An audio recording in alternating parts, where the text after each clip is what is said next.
Nascido em Assis, Fauzi Baidoun é o vocalista, guitarrista e principal compositor da banda Tribo de Já, um dos maiores nomes do reggae nacional. Apaixonado pela música, ele seguiu no caminho e ajudou a consolidar São Luís, no Maranhão, como a capital do reggae no Brasil. Poliglota, radialista e defensor da cultura Rastafari, Fauzi leva mensagens de paz, amor e consciência social em suas canções. Um orgulho assisense que conquistou o Brasil através do reggae. Olha, a minha mãe era natural de Iepê, né? Pertinho aí do Paranapanema, Iepê, Rancharia, aquela região ali. E o meu pai veio para o Brasil, ele veio do Líbano, né? Acho que chegou com 17 anos no Porto de Santos e veio bater no interior, em Iepê. Conheceu minha mãe em Iepê, ele era mascate, né? Aquele cara que andava com uma mala em cada mão, rasgando o sertão, vendendo bugiganga, e, enfim. Aí começou assim, depois mudaram para Assis e ele abriu uma loja, tinha uma loja, fez uma sociedade com meu avô. Meu avô já é italiano, né? Já de origem italiana, e ele tinha uma sociedade, uma loja aí no centro, na Rui Barbosa, né? Na avenida. Depois ele teve que deixar a loja. Teve um problema com meu avô, um desentendimento, estava endividado, aí ele voltou para o Líbano. Eu tinha 2 anos de idade. Aí fui criado pela mãe, pelo avô, né? Fui criado aí, nasci aí na Prudente de Moraes, perto do Lucas Thomas Menck, estudei no Lucas Thomas Menck, o grupo escolar, né? Aí depois me mudei para Professor Lourenço Carneiro, ali já, Vila Operária, né? Já mais para lá da Vila Operária, ali, 417, lá embaixo. Aí o meu playground aí era o Buracão e a chácara do seu Júlio, aí era o playground preferido, né? Para a gente se localizar, qual foi o ano que seu pai chegou ao Brasil? Cara, ele tinha 17 anos, eu não sei te dizer com precisão, cara. 17 anos, ele foi embora, eu tinha 2. Rapaz, eu nasci em 58, né? Deve ser lá pelos idos de 1948, por aí. Creio eu, né? 48, 47, eu não sei. E depois desse momento, você chegou a ter contato com seu pai novamente? Então, aos 13 anos, que assim, meu pai ele foi pro Líbano e depois foi para a África, né? Então, a vida dele assim, foi aquela aventura, que quando ele saiu do Brasil, ele saiu meio fugido, tinha um jipe, foi para o Paraguai, Ponta Porã, pegou um avião em Ponta Porã para Assunção para poder viajar. Ele não queria sair por Campinas, né, que era Viracopos. Naquela época, o aeroporto de São Paulo era Viracopos, porque tinha medo de ser preso, estava devendo e tal. E aí ele pegou o avião em Ponta Porã para Assunção e o avião caiu, né? Ele sobreviveu à queda do avião, uma aventura. Aí foi para o Líbano, de lá ele foi para a África, aí ficou muito rico, estava na Guiné-Conakry, né? Tinha uma empresa de importação, exportação no porto, estava muito rico, ele começou a escrever umas cartas, ele falava português, não falava muito bem, mas ele começou a escrever em árabe. Aí minha mãe ia até na Rui Barbosa, tinha uma amiga que traduzia as cartas para ela, e ele dizendo que, né, gostaria que eu fosse para lá. Aí com 13 anos, eu fui, na verdade, conhecer meu pai, ele já estava em Abidjan, tinha perdido tudo, porque teve um golpe de Estado na Guiné, o país era uma ex-colônia francesa, aí teve um golpe socialista, né? Ficou socialista, aí ele tinha muito dinheiro, pegaram ele, aí ficaram com dinheiro, deixaram ele fugir.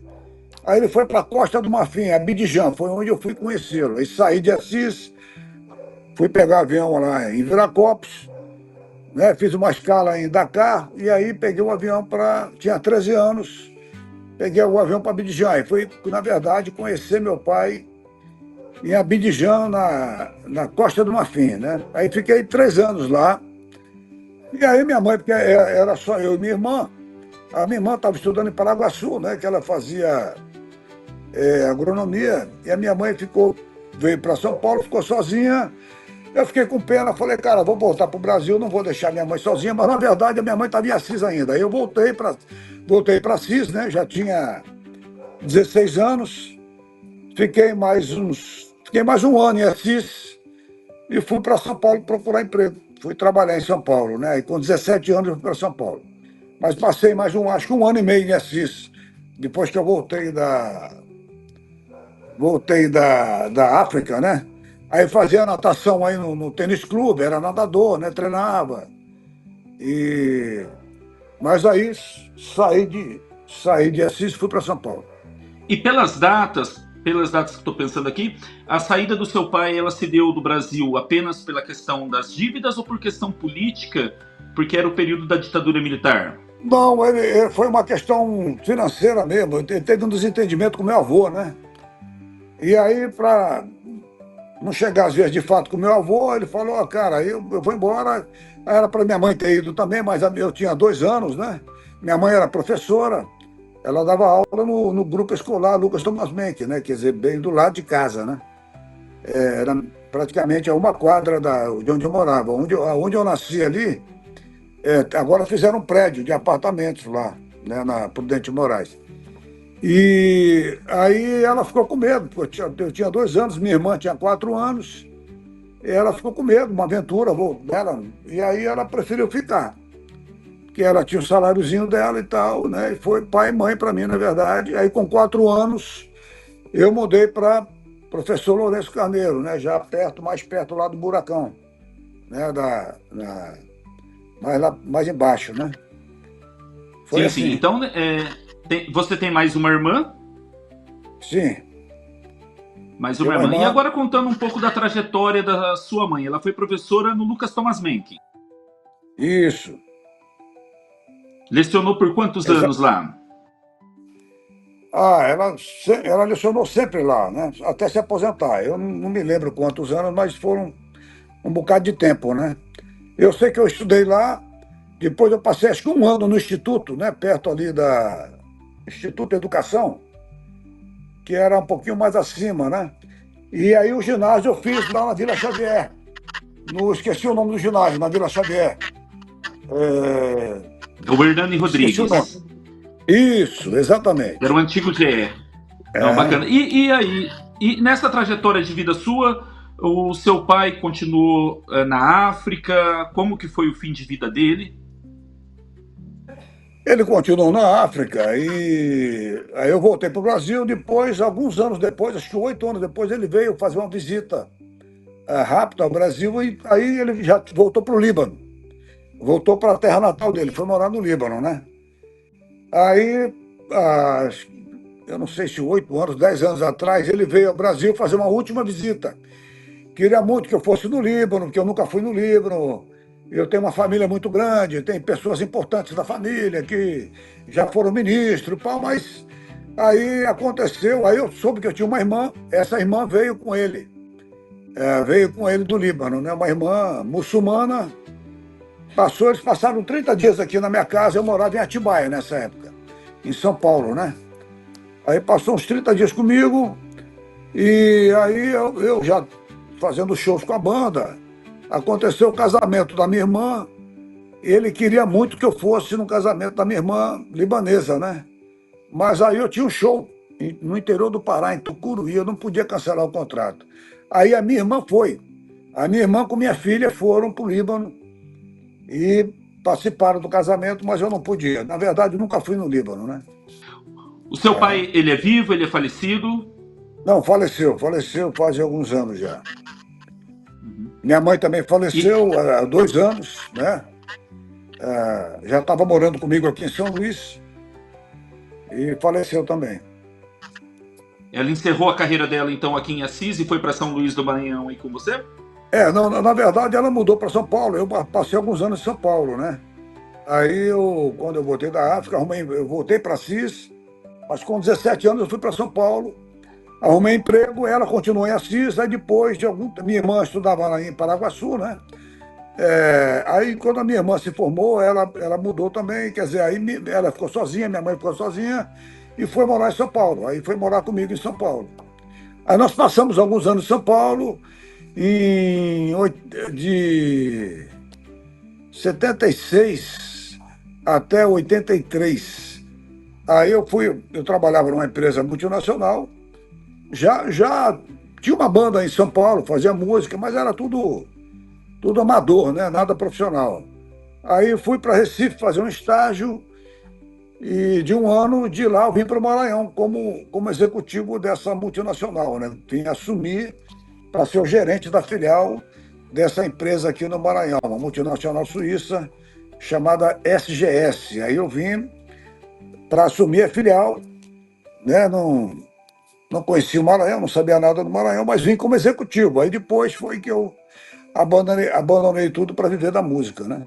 A empresa é Société Générale de Surveillance, é uma empresa suíça de inspeção e controle de carga nos portos, né? Por exemplo, o cara lá no Porto da Holanda, ele compra um lote de algum produto brasileiro, mas ele não sabe como é que vai ser embarcado, a qualidade do produto. Ele contrata uma empresa para inspecionar o produto e para inspecionar o embarque do produto, para saber se ele está dentro de todas as especificações, qualidade, peso, né? Faz análise de laboratório.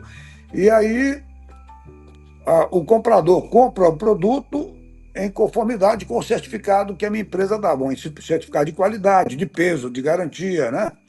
Então, é a maior multinacional do ramo que atua em todos os portos do mundo, né?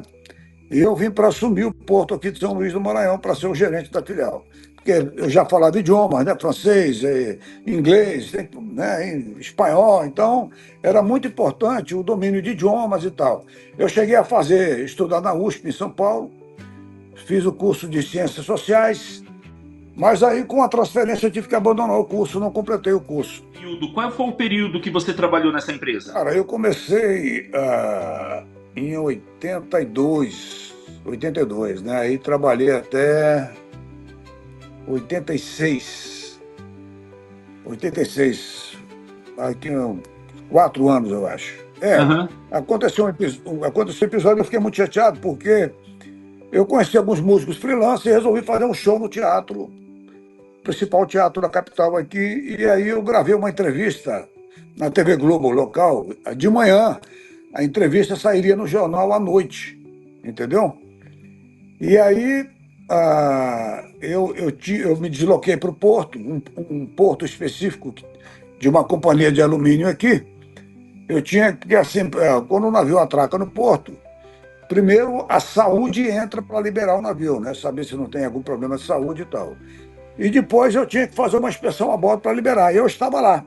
Mas como a entrevista saiu à noite, o superintendente do porto me viu na televisão, aconteceu um atraso na liberação do navio e ele atribuiu a mim, mas não foi culpa minha, né? Teve umas 2 horas de atraso e isso acarretou um prejuízo, alguns caro, né? Prejuízo em dólares. E aí ele ligou para o diretor da minha empresa no Rio de Janeiro e falou: pô, rapaz, 2 horas de atraso para liberar o navio, seu funcionário na televisão. E não era verdade, eu estava lá, na verdade. E aí eu fiquei zangado, falei: pô, então quer saber? Aí eu tinha sido convidado, porque eu já era colecionador de discos de reggae.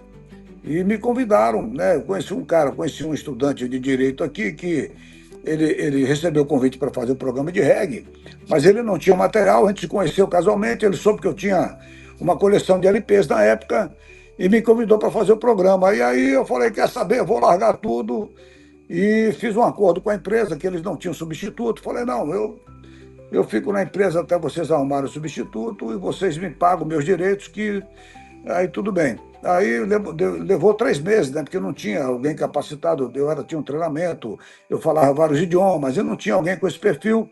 Mas em 3 meses chegou uma pessoa, aí me liberaram. Aí eu fui comprar, em 85 isso aí, né? Na verdade eu trabalhei até 85, agora estou me lembrando. Foi quando eu saí, fui comprar uma banda, um conjunto, todo o equipamento para montar uma banda de reggae e comecei a fazer um programa de rádio, né? Mas ganhando uma mixaria, né? Era um salário mínimo e tal. Eu tinha um cargo muito bom, um salário muito bom, uma carreira muito promissora na empresa, mas abri mão de tudo pela paixão da música, né? Trabalhar, fazer programa de rádio e tal. E foi assim que eu comecei com a banda. Vamos voltar um pouquinho, Foz, antes de nós entrarmos nessa parte, nessa trajetória musical.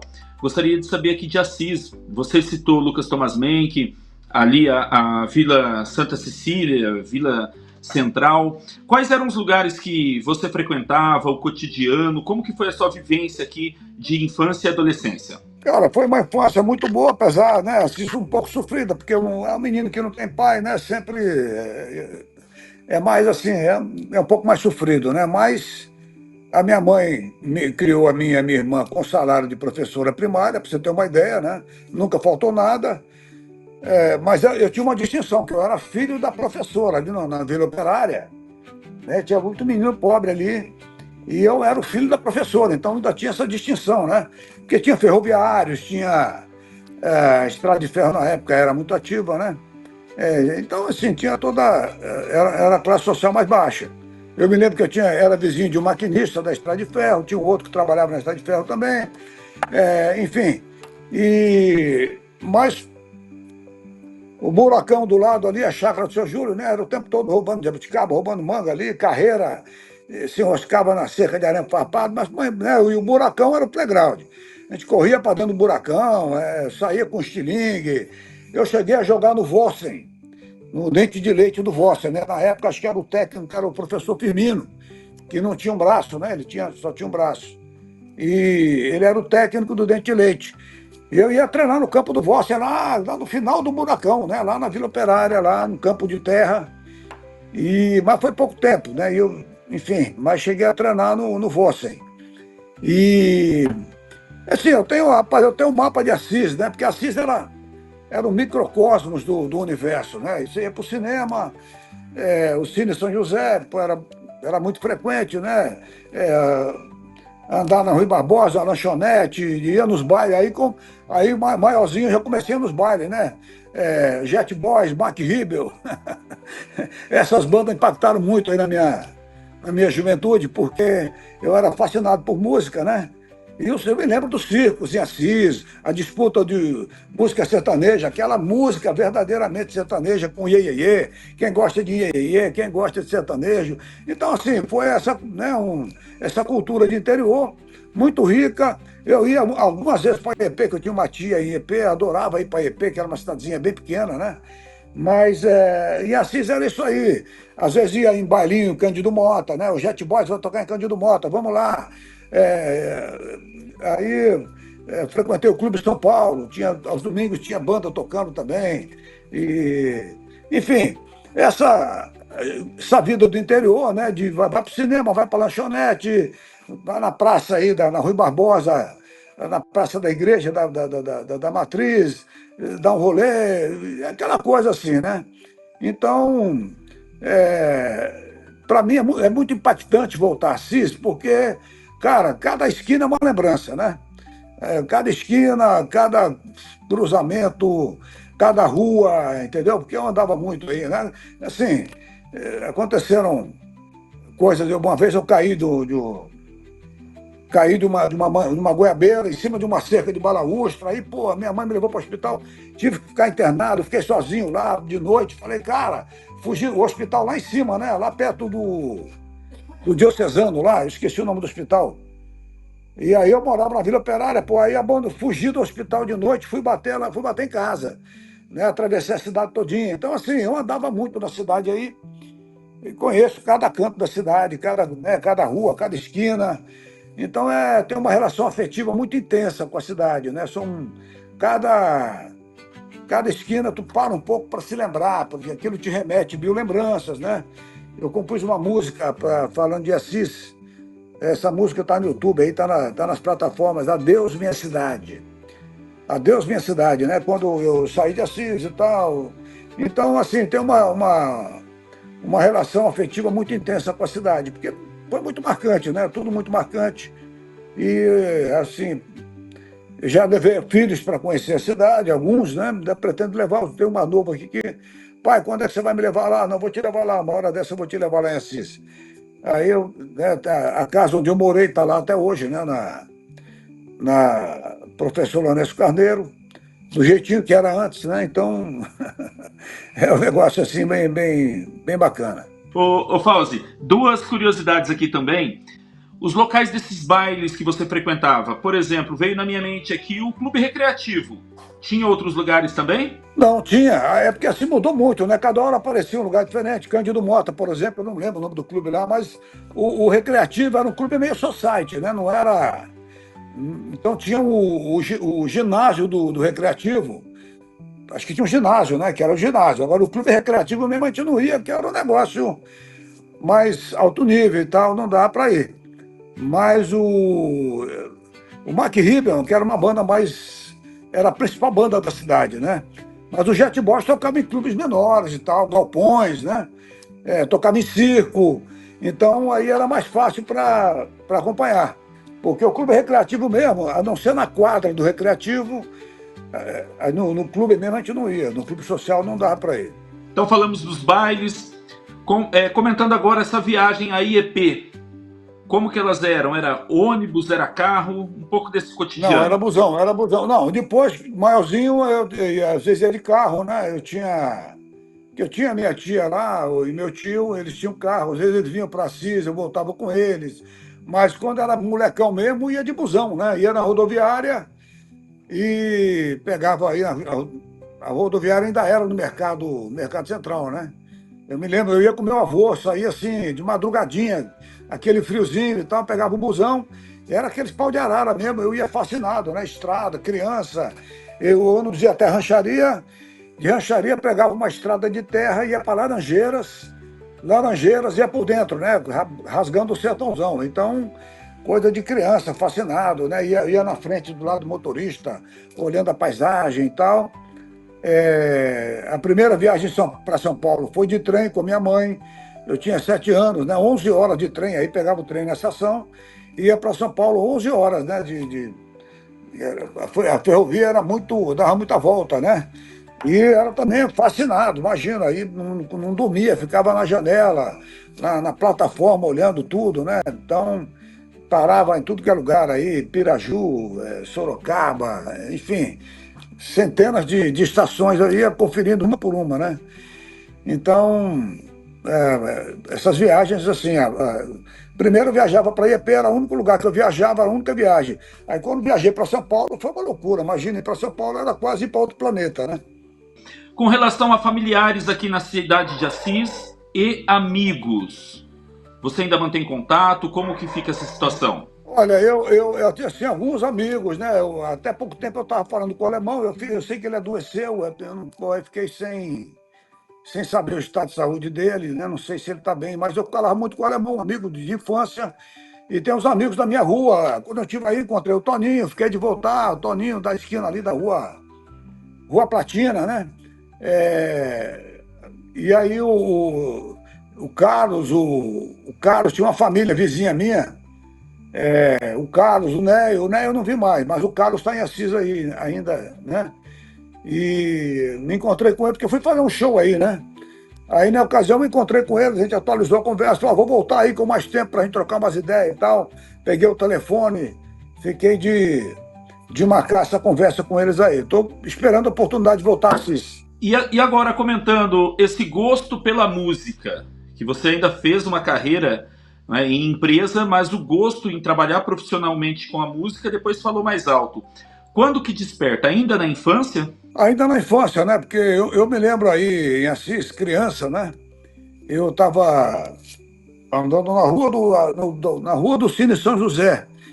Eu passei em frente assim uma casa, tinha uma escada, uma moça lavando o chão e estava tocando Roberto Carlos, né? De que vale o céu azul, rapaz, eu pirei, cara. Assim, eu era muito novinho, né? Sim, não sei quantos anos, 5 anos, não sei. Sei que foi aquele impacto, assim, então eu tinha essa sensibilidade para música, né? Comecei aí em casa, eu ficava cantando de frente para o espelho, principalmente Jovem Guarda, fiz uma bateria com lata de cera, uma folha de zinco, batia, pá e tal. Então, assim, era muito apaixonado por música, ficava fascinado quando via o conjunto tocando, né? Ia nos bailinhos, tem hora eu ficava horas ali na frente vendo os caras tocar. E então foi assim, quer dizer, mas eu tinha realmente esse fascínio pela música, né? Cantava. Eu me lembro, lá no GE, né? Eu tinha aula de música com o professor Léo. Inclusive, o professor Léo, parece que ele era gaúcho, mas ele residia em Assis. Ele faleceu num acidente, chegando em Marília. Nossa, foi um trauma na cidade, né? O falecimento do professor Léo e mais duas pessoas Eu me lembro de ter ido no velório dele, aí no salão da prefeitura, aí fizeram o velório, cara. Foi um choque na cidade. E ele fez um concurso de música, que eu me lembro que eu ganhei o concurso, né? Entre os alunos lá, eu fui interpretar uma música de Antônio Carlos Jocafe, né? Você, fazendo a batucada. Você abusou, tirou partido de mim, abusou. Isso no colégio. Então ganhei, nossa, pô, ganhei o concurso cantando Antônio Carlos Jocafe, né? E que era um sambinha e tal. Então, assim, tinha alguma coisa com música, realmente. Né? Quando tinha circo em Assis, que tinha banda, essa disputa de iê, iê, iê com sertanejo, cara, eu pirava, ficava maluco, né? Então, e aí eu consegui um compacto dos Beatles, puta, eu tocava aquela radiolazinha, cantando de frente pro espelho e tal, aquela coisa.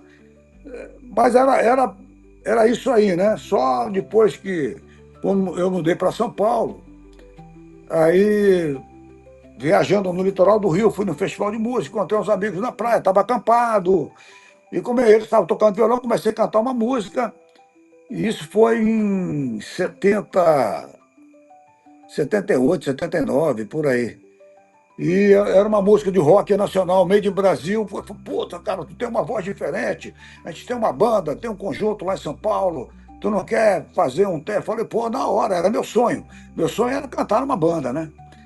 E aí, até então, eu não tocava nada. A gente comprei um violão, estava começando a aprender a tocar violão e tal. E eu fui fazer o teste e depois me tornei o vocalista da banda, uma banda de rock em São Paulo, o Grupo Narciso. Foi minha primeira experiência com banda mesmo e tal. E aí comecei a compor.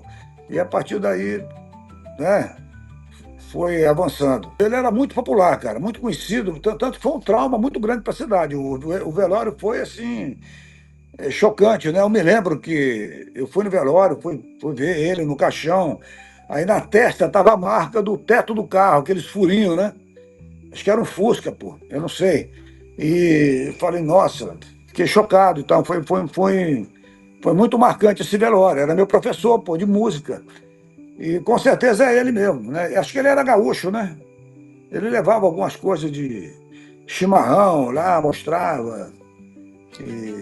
Então, assim, acho que é esse mesmo. Ô Fauzi, agora essa trajetória. Você chega a São Paulo então e tem a primeira banda. Conta um pouco mais dessa experiência, por favor.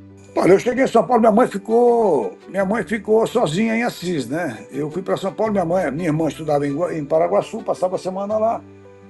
E aí eu fui com alguns rapazes de Assis, né? Tinha um grupo da igreja, eu esqueci o nome do grupo da igreja católica.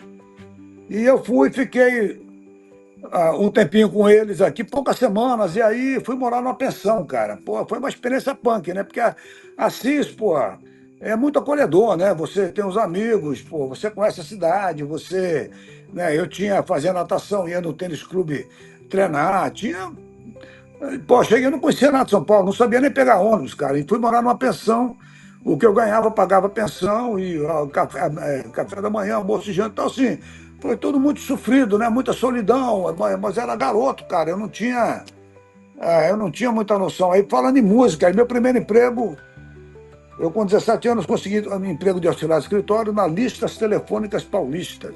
Aqueles catálogos de lista telefônica, né? Que vende anúncio para publicidade, para quem quer anunciar dentro da lista. E eu, com 3 meses, aí eu saí, teve um festival de rock, de música em Iacanga, Águas Claras, no interior de São Paulo. Cara, eu pirei, falei, eu vou nesse festival. Era tipo o Woodstock brasileiro. Aí peguei, fui de carona. Aí não consegui voltar a tempo, perdi o emprego, fui demitido, né? Aí fui trabalhar na Honda Motors. Comecei no almoxarifado, depois passei por impressor de mimeógrafo, né? Aí trabalhei quase 2 anos na Honda Motors. E aí foi assim, de emprego em emprego. Aí depois fui ser digitador de banco. No Bradesco eu aprendi a digitação. Entrava 1 da manhã, saía 7 da manhã. Digitando, né? Cheque, cheque, cheque, cheque, cheque, digitando no computador.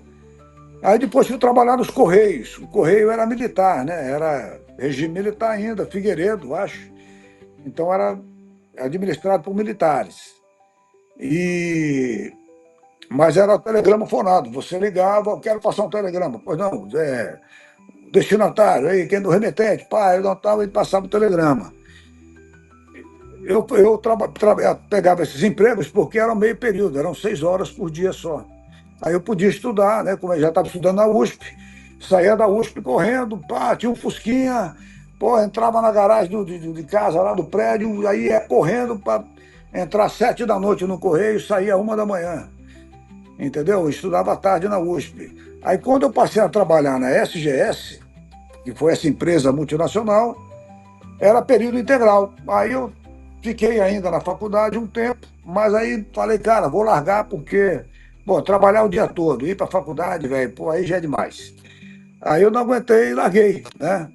Mas aí também pintou um estágio, fui para Recife, fiquei um ano fazendo estágio em Recife, em 83.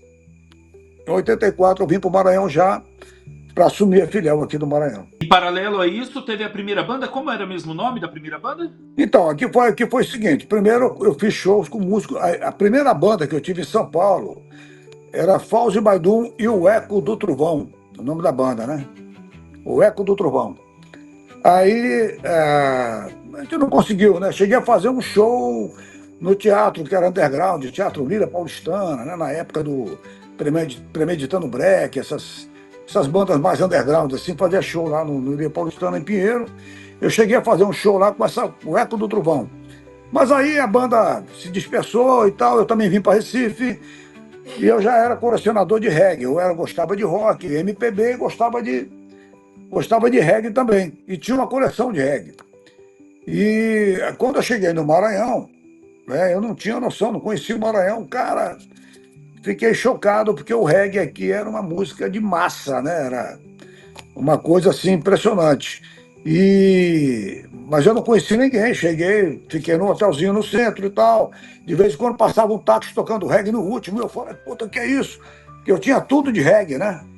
Mas não conhecia, muito reggae tocava, eu não conhecia. Bom, enfim, aí eu consegui fazer um show freelancer, né? Conheci uns amigos que comecei a fazer amizade e tal. E aí surgiu um projeto aqui chamado Projeto Viva, que você se inscrevia para fazer uma apresentação, você não ganhava nada, né? Fazia shows nos bairros, uma banda profissional, e você se inscrevia, se a tua música fosse aprovada, você seria selecionado. Aí eu consegui aprovar 2 músicas e comecei a fazer show nos bairros, não ganhava nada. Aí ia ter o concurso final, né? O festival, as 10 músicas que se classificassem ia gravar um LP no Rio de Janeiro. E a minha música ganhou o prêmio de melhor arranjo, era um reggae, por sinal, Neguinha, né, o nome do reggae. Primeira gravação fonográfica da minha trajetória. Fomos para o Rio de ônibus, né, 3 dias e 3 noites de Itapemirim para chegar no Rio de Janeiro, passar 3 dias no Rio e voltar de busão, 3 dias e 3 noites de busão para chegar em São Luís. Mas primeira gravação, né, era um LP com as 10 músicas vencedoras e tinha a minha música ali. Eu falei, uau! Né? E aí eu comecei a fazer show com esses músicos, eu contratava eles eventualmente. Mas assim, cheguei a fazer 2 shows com essa banda, e aí foi quando eu tinha me desligado da empresa e comprei um conjunto, né, completo. Eu peguei a graninha da empresa, falei, vou comprar uma banda. Tinha um amigo aqui, falei, vamos montar uma banda? Vamos. E aí eu montei um depósito de arroz, não sabia nada de arroz, né? Tinha uma feira aqui, montei um depósito, que esse amigo tinha um pai que tinha uma usina beneficiadora de arroz do interior. Bom, vamos comprar arroz lá, a gente vende aqui, uma viagem. Deu tudo errado. Mas aí, com essa grana, eu comprei o conjunto, cheguei lá, era um ex-sargento da PM, Marinho, vende, deixa eu olhar. Cheguei lá, estavam os meninos ensaiando. Aí eu falei, vem cá, eles vão ficar desempregados? Não, mas não esquenta não, depois eu falo com eles e tal. Eu falei, pô, velho, mancada, né? Deixa eu trocar uma ideia.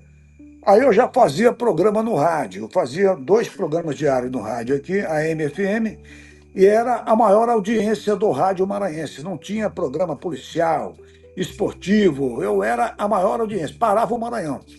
Reggae no rádio, né? Então eu fiquei muito popular pelo programa, Fauzi Baydum, puta, Rádio Reggae, Reggae Point. Se eu pegasse o telefone para falar com... é Fauzi Baydum pela voz, porque naquele tempo não tinha internet, não tinha celular, né? Então Muita gente achava que eu era um negão, coroa, né? Pela voz e tal. Então, mas pela voz todo mundo me conhecia. E aí, quando eu falei, e aí, galera, tudo bem? Aí o tecladista me reconheceu pela voz. Pô, é Fausto Baidu? Cara, pô, eu não perco teu programa e tal. Manda um alô pra mim e tal. Falei, não, beleza. Vou mandar um alô pra ti amanhã, eu mando lá à tarde e tal. Mas, ó, deixa eu explicar. Tô comprando equipamento, que meu sonho é fazer uma banda e tal, uma banda de reggae. E aí, como é que funciona o esquema de vocês aqui? Eu nem percebi que eles eram. Na hora eu vi que eles eram deficientes visuais, né? Eram todos cegos. Mas eles já tinham nome. A banda deles era a banda Reflexo naquela época. Eles já tinham nome como banda de baile aqui, né? Já tinha uma boa aceitação. Eu falei, cara, olha, eu estou comprando equipamento, mas se vocês quiserem, a gente monta. Como é que funciona aqui? Ó, o Marinho, que é o dono, ele tira a despesa da viagem, ou do frete aí, dá 10% para cada um e fica com 50%. Falei, então fazer o seguinte, eu vou pegar 10% para mim também, cada um pega 10%, o que sobrar a gente vai ver se investe aí para melhorar o equipamento, e aí mas agora vocês continuam, eu vou entregar para vocês. Vocês continuam fazendo o bailinho de vocês aí, e eu vou tentar arrumar, né, uma oportunidade de pintar um show aí, para ver se um dia a gente grava um disco. Pô, levou 6 anos para gravar o primeiro LP, porque na época era LP, né, para gravar, só gravava no Rio ou em São Paulo, aí tinha um estúdio aqui em São Luís que dava para gravar, mas não gravava bateria, porque não dava para gravar bateria acústica no estúdio, então a gente gravou bateria eletrônica. Isso em 91, então levamos 6 anos, quase não tinha oportunidade para tocar, muito raramente aparecia um showzinho, eles botaram o nome da banda de Banda Cartaz. Aí quando tinha um show, eu botava Fausto Baidu em Banda Cartaz. Ficou um ano assim, né, de 85 a 86. Em 86, falei, cara, vamos botar o nome de reggae nessa banda, pô, Tribo do Jah. Aí ficou. Em 86 surgiu o nome Tribo do Jah. Fizemos um show no clube de reggae para lançar o Tribo do Jah e tal. Mas a gente tocava muito raramente, mas quando gravou o primeiro LP, pô, aí foi um estouro, né? Porque o LP fez um grande sucesso. Tinha aquelas lojas de disco aqui na rua comercial. E eu entreguei 1000 LP lá, vendeu, cara, rapidamente. O cara, pô, vai trazer mais, tá vendendo mais do que a Xuxa. A Xuxa era quem mais vendia disco na época, né? E eu não tinha, não dava, tinha que mandar fazer no Rio de Janeiro. Levava um mês para o cara entregar. Mas aí, com o LP, realmente, o trabalho começou a repercutir. A gente começou a fazer umas viagens para o interior, era tudo muito sofrido, porque não tinha, né, recurso, ia de pau de arara, de tudo que do jeito que desse a gente ia, de busão, né? Busão de rodoviária, mas a gente ia. Mas o nome começou a repercutir e a gente foi fazer um show em Recife, depois já, né, a banda, um campeonato de surf, a Globo estava transmitindo e aí botou a música da Tribo na trilha do programa Esporte Espetacular. Cara, pô, repercussão nacional, um reggae da Babilônia em Chama, nunca ninguém tinha ouvido nada igual. Aí começaram a chamar São Paulo, Rio de Janeiro e tal. Né? Depois eu mudei com a banda. A banda hoje mora em São Paulo. Eu fui morar em Atibaia.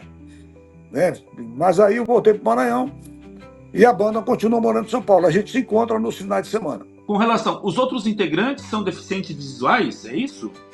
Isso, são todos deficientes visuais. Tinha um que saiu, que ele enxergava, tinha 20% de visão de um lado. Né? Aí ele saiu e entrou o meu filho, Pedro Baidu, que é o outro vocalista. Então eram 5 deficientes, agora são 4. Eu e meu filho, ao todo somos 6. Interessante a questão da superação também, né? Fazer sucesso tendo uma deficiência visual mostra a superação que as pessoas são capazes. E também o preconceito que nós sofremos, né, no início da carreira. Eu perdi a grande oportunidade da minha vida profissionalmente porque a Sony, quando era a Sony, né, a maior gravadora do Brasil aqui, que era uma potência, me fizeram uma proposta, mas queriam me levar, mas não queriam a Tribo do Jah, só Fausto Baidu. Eu recusei. Né? Então fiquei independente até hoje, comendo poeira, levando porrada, mas fiquei independente até hoje. Graças a Deus a gente tá bem na cena, né? Porque hoje a gente é reconhecido como uma banda pioneira e tal. Mas eu podia ter ficado rico, né? Como foi com os Skank, Cidade Negra, foi na mesma época, né? Mas eles não queriam aceitar os músicos cegos. E aí eu também não fui. Então essa proposta que a Sony lhe fez foi uma proposta com base preconceituosa por conta da deficiência visual dos outros integrantes. Com certeza, porque as gravadoras sempre primavam, né, para aquele estereótipo, né, aquela garotada bonitinha, tudo, né, rostinho bonito, e a gente era um bando assim meio muito, digamos, desleixado, né? Eu não tinha. A banda era pobre, né? Eu era o mais remediadozinho, né? Vivia da música, do rádio da música. E a galera era muito pobre realmente. Então o visual não ajudava, né? Eles queriam aquele estereótipo de banda, tipo Menudo, sei lá, né?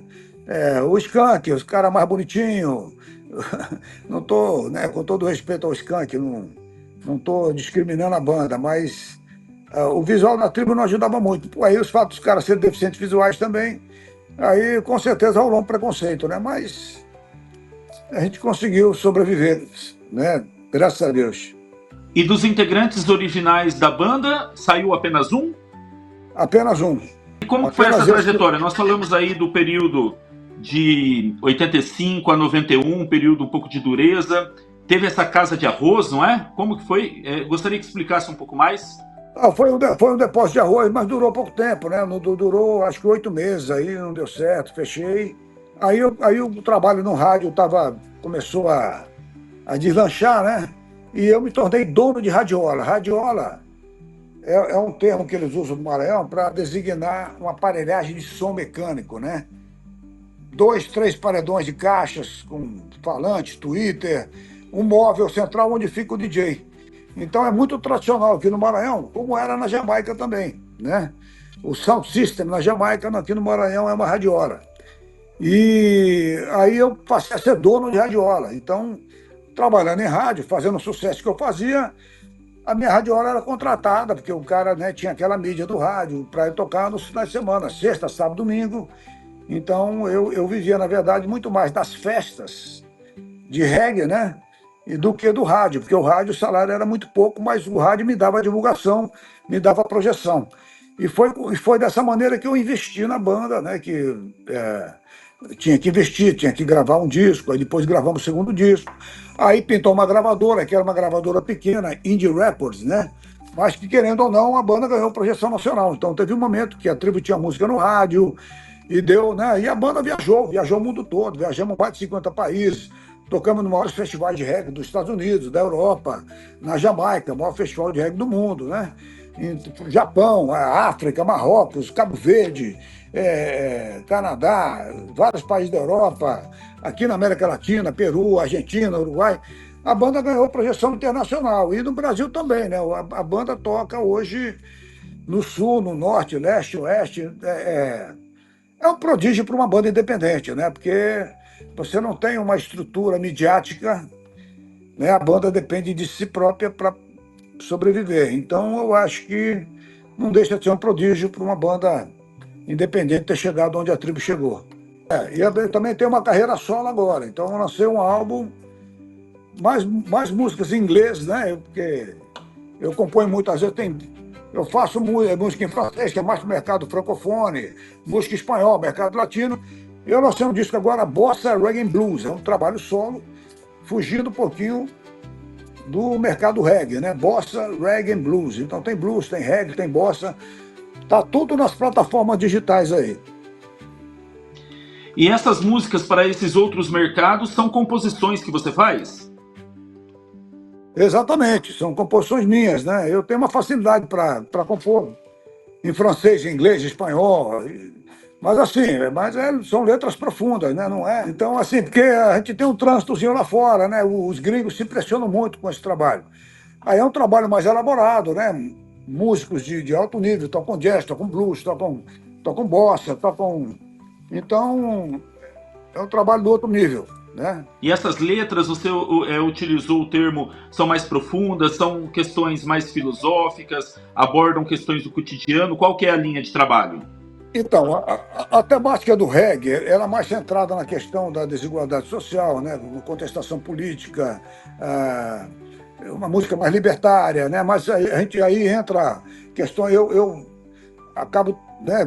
Acabei espiritualizando muito, tem muita temática espiritual, existencialista, ecológica, né? Então é um mosaico de coisas aí, né? Porque bem variado. Mas esse trabalho solo são letras mais filosóficas, existencialistas e espirituais, mas com assim um grau de profundidade realmente, porque a música da tribo também ela impacta muitos fãs, né? Que eu recebo muito depoimento. Eu vou para o Rio Grande do Sul, vou para o Belém do Pará, o cara me abraça chorando, fala, cara, puta, bicho, tu me salvou, velho.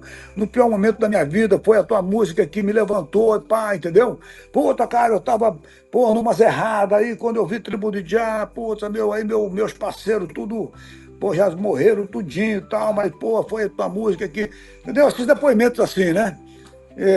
Então, assim, os fãs da banda, da tribo, eles têm uma empatia muito grande, assim, quer dizer, não é aquele sucesso sazonal, né, de uma música que emplacou no verão, não, é uma coisa muito mais profunda, né, uma identidade, sabe, digamos assim, um envolvimento afetivo muito grande, né, que torna esse fã quase é mais que um fã, né? Ele se torna um adepto, um cara que te tem um carinho, um respeito muito grande pela que tu propõe, né? Filosoficamente, espiritualmente. Bacana. O Fauzi, vamos falar um pouco dessa trajetória agora dos anos 90, década de 2000. A banda recebeu diversos prêmios. Gostaria que você comentasse sobre esse período. Cara, teve um período assim pródigo, né? Que foi os estertores das gravadoras, né? Não foi muito, não durou muito tempo. Quando a tribo conseguiu uma projeção no mercado através da gravadora, foi um período muito curto. Logo as gravadoras acabaram, a banda sumiu, porque a gravadora tinha, né, um marketing ativo, apesar de ser uma gravadora pequena, não tinha a força de uma major, né, de uma grande gravadora, mas ela atuava, querendo ou não. Uma ou outra música da banda acabava entrando em rádios, se não entrava no Brasil todo, mas em algumas regiões, né? E a gente começou a ganhar, porque os discos da tribo vendiam bem.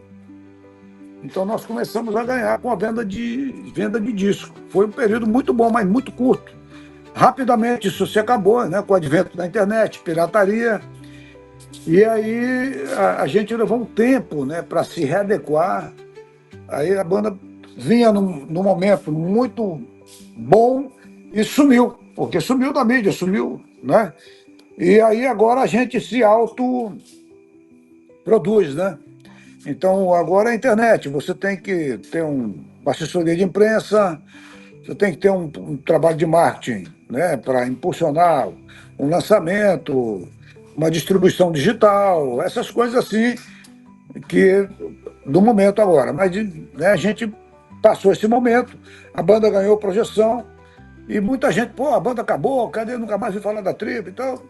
Né, mas aí a banda foi ressurgindo através da rede social. Como que está a rotina hoje, Fauzi? A rotina dos últimos anos? Você comentou que o pessoal mora em São Paulo, você se encontra aos finais de semana. Como que é a rotina? Rapaz, eu moro em São Luís, moro num sítio, né? Eu gosto de estar no meio do mato, planto um bocado de coisa aqui e tal. Então, assim, quando eu estou aqui é tranquilo. As viagens, né? Porque eu vou fazer 67 agora. Então, as viagens se tornaram, né? Assim, muito cansativa, né? Porque você vira muita noite. Então, por exemplo, eu estava em Pernambuco, vim para casa, agora fui para o Ceará. Fizemos 2 shows no Ceará, na capital e no interior. Agora voltei. Agora vou para o Ceará de novo, do Ceará vou para São Paulo. Entendeu? Então tem show em São Paulo, tem show no interior de São Paulo, tem show no litoral do Ceará. E assim, né? Tem viagem posterior, as viagens posteriores hoje em dia são terríveis, né? Porque voos mais longos e, enfim, muda clima, fuso horário, alimentação, bagunça muito, né? Mas estando em casa aqui, a gente tem um certo padrão, né? Come bem, pô, a comidinha de casa, você dorme melhor, a sua cama, né? Então, mas assim, é um trabalho muito intenso ainda, porque a banda vive de shows, né? Você tem que estar na estrada, né? Então você vai porque tem que ir mesmo. Graças a Deus, a banda hoje é uma referência do reggae nacional. se tornou uma referência, uma banda pioneira. Então, assim, o prestígio da banda está muito bom, né? Para uma banda que está celebrando 40 anos, está num momento auspicioso, né? 2 shows no Ceará agora, ingresso esgotado, multidão, né? Então, é um momento muito bom. E já tem 2 filhos que já vivem na música também, né? Tem o Pedro, que já canta comigo na tribo, e tem o João Baidum, que está lançando o seu primeiro álbum agora. Está no Rio de Janeiro, terminando de gravar o seu primeiro álbum. Então já tem 2 filhos, e a minha mulher é produtora, né? Então ela que cuida da agenda da banda Tribo de Já, e cuida da produção, né? Da logística. Então, é assim. Você comentou a respeito do perfil das letras, existencialismo, espiritualismo, questões ambientais. Me fez lembrar inúmeros artistas, como Raul Seixas, por exemplo, o pessoal da MPB, como Belchior, Chico Buarque, os mais variados estilos também, mas que tinham letras com essas preocupações políticas, espirituais, conforme você disse aí, existencialistas, ligadas à filosofia. Como que você analisa hoje o mercado? Nós vimos uma explosão muito grande do sertanejo, começou lá nos anos 2000 com o sertanejo universitário, aquela nova roupagem, e hoje nós vemos muitas bandas, muitas duplas no caso, que surgem, desaparecem, muitas vezes o pessoal comenta letras iguais, muito parecidas, mas que aqui na nossa região, com a cultura do rodeio, tem um apoio midiático muito grande. Como que você analisa o momento da música nacional a partir desse meu comentário? Cara, eu acho que a música vai mal, né? A cultura nacional vai muito mal. A cultura nacional ficou totalmente violentada por uma indústria fonográfica alienada. Por exemplo, pô, o fenômeno da lambada. Lambada, lambada. Lambada nunca foi uma música brasileira. A lambada é uma música caribenha. A expressão lambada surgiu no Brasil, em Belém do Pará. Da mesma forma que surgiu no Maranhão a expressão pedrada, né? Pedrada, porque o reggae é uma cacetada. Lá no Pará, o cara ouvia um calypso do Caribe, um merengue, e falava, puta, essa é uma lapada, uma lambada, né? Aí os caras, pô, a lambada brasileira virou. Então, assim, são fenômenos artificiais, entendeu? O fenômeno sertanejo é um fenômeno fabricado, porque o sertanejo que eu vi aí em Assis, quando eu era rapaz, aí, era criança, pô, era representativo de uma cultura do caboclo, do interior. Realmente havia, sabe, era expressão sentimental de uma cultura rural verdadeira. Esse sertanejo é uma Então, por exemplo, o sertanejo, você ia para o Rio Grande do Sul, não existia sertanejo, lá tem o Bandeirão, pô. Tu vinha para o Nordeste, qual é o sertanejo do Nordeste? Era o forró, o shot, que é o sertanejo do Nordeste. Aí não, fabricaram esse fenômeno. Hoje, cantor de sertanejo vem tocar em São Luís, toca no sertão nordestino, porque a força da indústria fonográfica é muito grande. Os grandes produtores é um nicho, né? É uma panelinha. E que se utiliza da Globo, né? A Globo é alienação total, né? Tome novela, tome música, fuleiragem. Então, assim, o povo brasileiro é um povo culturalmente alienado, colonizado, né? Eu já dei exemplos aqui que qualquer gringo que vem aí, o cara usa o nome de uma banda que já acabou, sobrou um integrante na banda, aí vai lá, o cara paga R$ 350 de ingresso para ver essa banda, que não existe mais. A Tribo de Jack é uma banda original, que tem uma história, tem uma originalidade, tem uma... Você cobra R$ 100 de ingresso, cara, pô, R$ 100, entendeu? É uma banda internacional que faz show na Europa, faz show em tantos... Então, assim, complicado, porque é uma alienação cultural, é um colonialismo cultural, é aquela complexo de vira-lata do brasileiro, né? Mas um povo muito alienado, muito manipulado, né? Pela mídia corporativa, né? Enfim, então, assim, é uma pena você ver a cultura brasileira em frangalhos, né? Porque, o que se ouve hoje de música brasileira, tu liga o rádio, tu tem que engolir Lady Gaga, Madonna, tu tem que engolir... Cara, tudo bem, eu acho que você pode ouvir tudo que você quiser, mas tem tanta coisa boa da música brasileira e muitos artistas bons estão deixando de produzir porque não tem espaço. Então, assim, você está sufocando toda uma geração talentosa. Tipo, né, assim, música, cara, tem que ser autêntico, você tem que ser verdadeiro, você tem que, sabe, para mim a música vem da alma, não é, se for fazer qualquer letra eu não faço, entendeu? Eu tenho que ter um motivo uma motivação muito profunda para me expressar, entendeu? Então, infelizmente, o que você vê aí é uma coisa nivelada por baixo, né? E no tempo que eu era mais jovem, que eu ouvia rádio, eu ouvia no rádio Beto Guedes, Zé Ramalho, Caetano, Gil, Rita Lee, Chico Buarque. Eu não estou dizendo que tivesse que ouvir esses mesmos caras, entendeu? Mas tem muita gente que poderia estar fazendo um trabalho muito legal e não está porque não, entendeu? Você faz uma música, porque a minha música eu não toco em rádio. Por quê? Porque o reggae da Tribo de Já não é meramente um reggae. Eu faço reggae com shot, eu faço reggae com baião, eu faço reggae com blues, reggae com rock, reggae com samba, tá? Samba, reggae, sim, senhor, entendeu? Então tem muito valor, muito blues na música da Tribo, tem muito valor cultural agregado, né? Então, referências nordestinas. Aí o cara, mas é reggae. Pô, entendeu? Então não tem um senso crítico para avaliar. Como que é essa vida na natureza? Do palco à natureza, né? Parece ser antagônico, mas não é, né? Como eu te falei, a minha infância em Assis, nesse aspecto, foi privilegiada, né? Pegar fruta no pé, eu sempre fui apaixonado. Quando eu morei em Atibaia, pra você ter uma ideia, eu fiquei tão pirado com as minhas aventuras na Jabuticabeira de Assis, que eu comprei, pô, eu tinha uns filhos pequenos, eu comprei 4 jabuticabeira adulta. Teve que vir um caminhão muque, o cara cavou uma cova do tamanho de um poço para poder botar. E, não, graças a Deus, não morreram, né? Ele demorou para pegar, porque eu queria que meus filhos tivessem o privilégio de subir na árvore para pegar fruta. Jabuticaba, que era um sonho. E falei, cara, se eu for plantar ela pequena, até ela crescer, os filhos já cresceram, não vão querer nem saber mais, entendeu? Então, essa experiência em Assis, para mim, foi muito rica. E eu sou apaixonado, porque assim, eu acho que a natureza é uma expressão divina, né? Na natureza você vê a amplitude da criação, né? A vida pulsando, vibrando, tu sente essa energia. E eu planto tudo aqui. Aqui eu moro numa floresta de açaí, tem frutas amazônicas, buriti, cupuaçu, e plantei jabuticaba, colhi jabuticaba agora. Nossa, jabuticaba que é difícil dela prosperar, né? Porque o clima não é propício. Tem saputi, fruta nordestina, planto feijão, vou plantar arroz agora, estou tomando café da minha roça, imagina, um luxo, né? E eu crio peixe, tem muito peixe.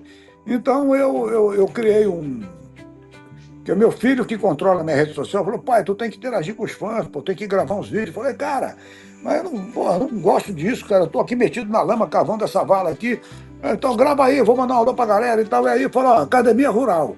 Então a minha academia, na verdade, é no serviço aqui, na roça, com enxada, com pá, entendeu? E aí a academia rural, rapaz, impressionante. Onde eu ando no Brasil, pô, pause, tô ligado na academia rural, manda um alô pra mim, academia rural, até na Argentina, academia rural. O pessoal conhece. Quantos filhos, Fauzi? 6. Um paulista, um cearense e 4 maranhenses. Só não tem assistência ainda. E todos convivem com você? Já tem 2 da música? Como que é a situação? Eu tenho 2. Tenho um caçula, né, que é o Fauzi Filho, vai fazer 11 anos agora. E aí tem o de 21, que está gravando esse álbum, né? Tá voltando, tá no Rio, volta sexta-feira, se Deus quiser. Aí os outros, tem um que mora no Ceará, que é o mais velho, mora em Crateús, no Ceará, é missionário. E os outros 3 moram em Atibaia, onde eu morei, né? Então, o Pedro, que canta na Tribo, mora em Atibaia. Tem uma filha que é nutricionista e outra filha que é esteticista. Mais uma pergunta, questão de dados. Quantas músicas você já gravou? A banda já gravou também? Quantas composições você já fez independente ou com parceiros? Essa parte mais de dados, de estatística. Cara, nós temos 18 álbuns, ao todo eu tenho 20 álbuns lançados, né? 21, incluindo os trabalhos solo, né? Tem 3 álbuns solo e 18 com a Tribo de Já. É muito material, né? 2 DVDs, tem mais 2 DVDs. Eu não sei exatamente quantas músicas, mas se você multiplicar aí por cada álbum desse aí, vamos dizer, 20 multiplicado por 12, dá uma média aí, 10 por 12 dá 120, né? 240 e alguma coisa, 250, vai. Mas eu tenho muitas composições que eu não gravei ainda, né? Tem muitas composições que vão ficando, então eu tenho mais de 40 músicas aí que não foram gravadas ainda, 50 talvez. Ao todo, umas 300 canções, né? Todas elas feitas com muita intensidade. O que você gostaria de destacar nessa sua trajetória tão rica de acontecimentos e de conquistas, como glórias e dificuldade? Olha, eu só tenho a agradecer a Deus, né? Porque eu considero assim, para mim o êxito, né? Não é material, entendeu? Eu não tenho por que reclamar, tenho uma vida muito boa, graças a Deus. Né? Eu que me separei, segundo casamento, me separei da ex, fiquei sem nada, nada. Fiquei só com a minha roupa mesmo. Tinha um patrimôniozinho e tal, então assim, aí recomecei já, isso depois dos 50, já nos 50, né? Então, em termos materiais, está excelente, né? Eu tenho um sítiozinho aqui de 2 hectares, que eu tiro tudo desse sítio, é um milagre, né? E então não sou muito afeito à questão material, acho que não é por aí. Mas assim, me sinto extremamente realizado.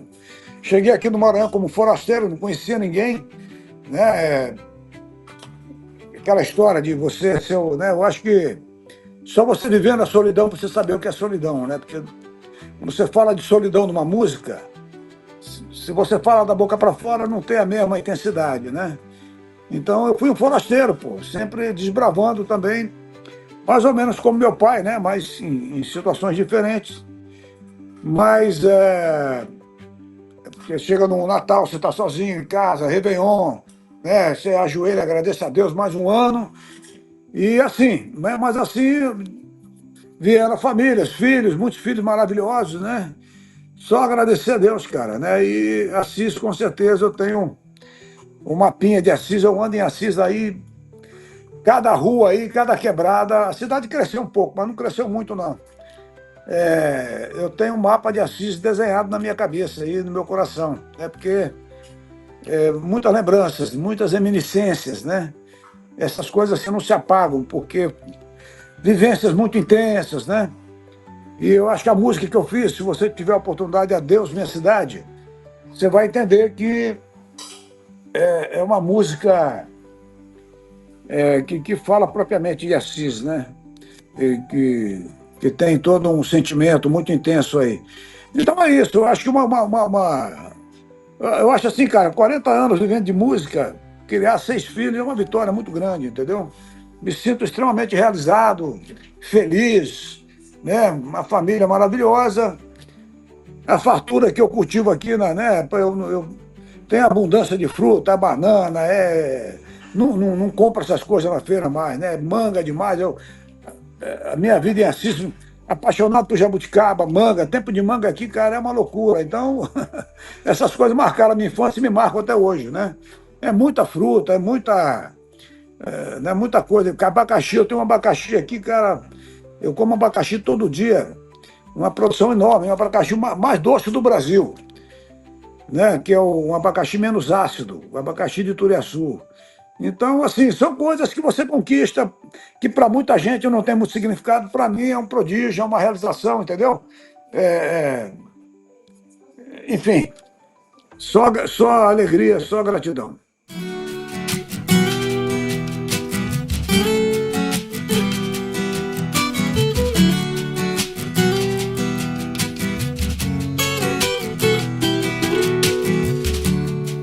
Eu saí pra estrada um dia frio, desolador.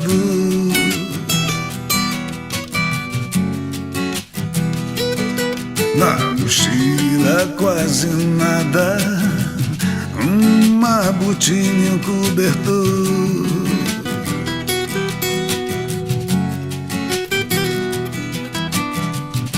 Adeus minha cidade, adeus Assis, minha região.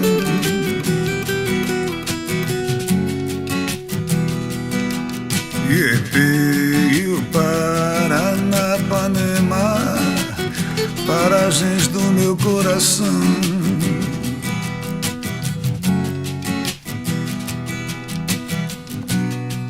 Eu guardo na memória imagens de alegria e dor, páginas da minha história, os tombos todos do destino, sonhos tolos, desatinos de menino do interior.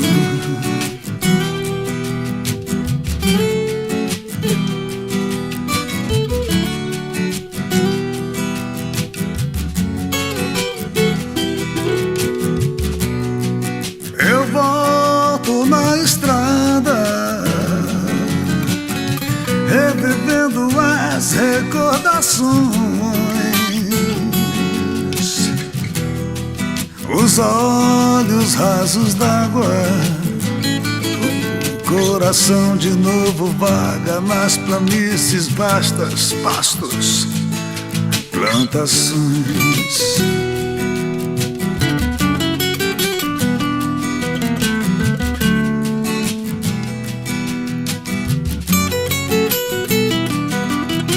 Eu saí pra estrada um dia frio, desolador.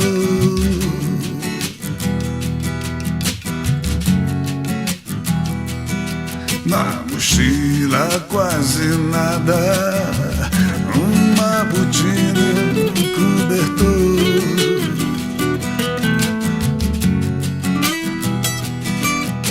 Adeus, minha cidade, adeus, Assis, minha região.